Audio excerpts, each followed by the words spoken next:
It seems like you're really comfortable in these one-on-one matchups using your hands. Why and how has that become a place of strength for you as a pass rusher?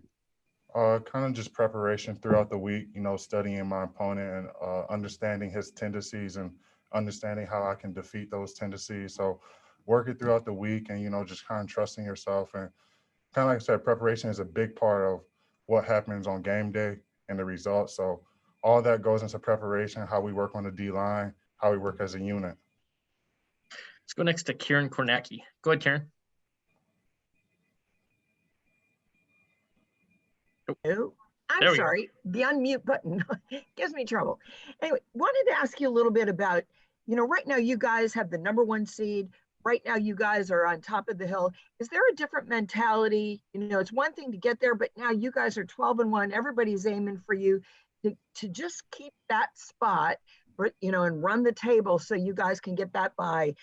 What's the mentality with this team? Do you even think about that? Is that something that you need to be aware of? Well, I mean, when we go against an opponent and when it's a game, we throw the records out the window because, any given Sunday, somebody can be beat. So we look our opponents in the eye and we respect them. And we understand that we are 12-1 and we have a lot to lose. But we understand that our opponent can be just as good as us. There's a lot of good teams in the NFL that can, win these days. And just understanding that we got to come in each week and work the same way we worked since week 1 and keep understanding that if we keep getting better and stacking these weeks, we're going to get our ultimate goal. Let's go next to Adam Orduna. Go ahead, Adam.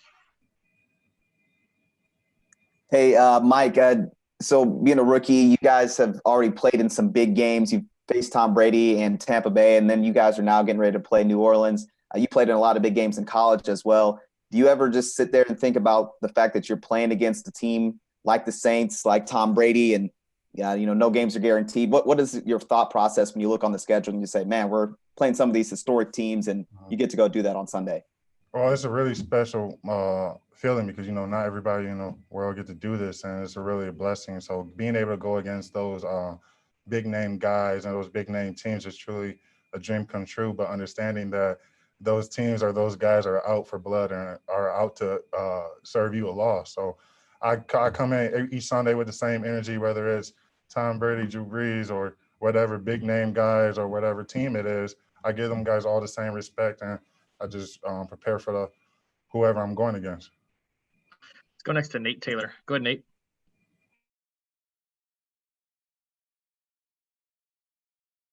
When you went through your injury and how that may have helped you in your return, and then what did you think as a group on the defensive line, what worked in leading to the 4 sacks against the Dolphins last week?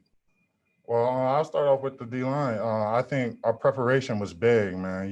We went into this game knowing what our assignment was, what our goals were, and we knew that when we came to the game, we had to hit those assignments and execute the games, execute our rushes, and, just show up when our number is called and be ready when our opportunity is given to us.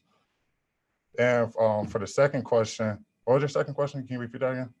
Yep, 1 sec. Let me unmute him here, Mike. Oh, sorry about that. Let's see if I can get him.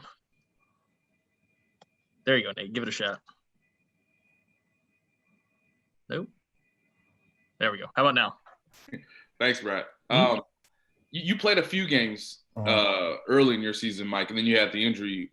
Just what did that lesson do for you, and how did that help you when you came back, just from what you saw, what you were doing earlier those first few weeks?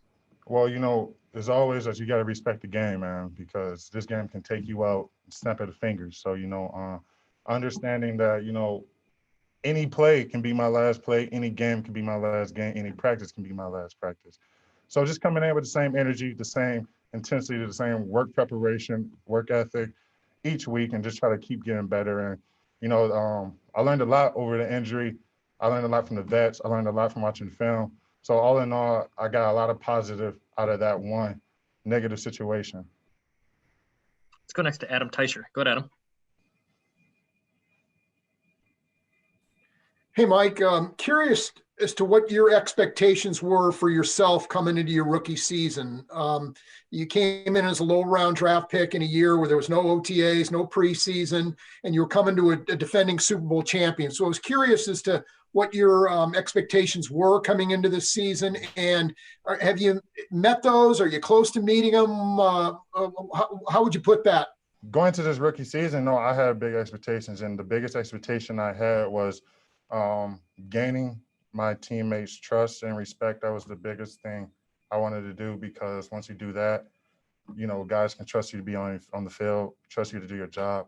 I wanted to gain the trust and the respect from the coaches, because the same thing. Those guys will understand that you can do your job. They don't have to, you know, worry about if this guy's going to be on this time, or if this guy's going to be where he's supposed to be at that certain time. So holding myself accountable is a big thing for me.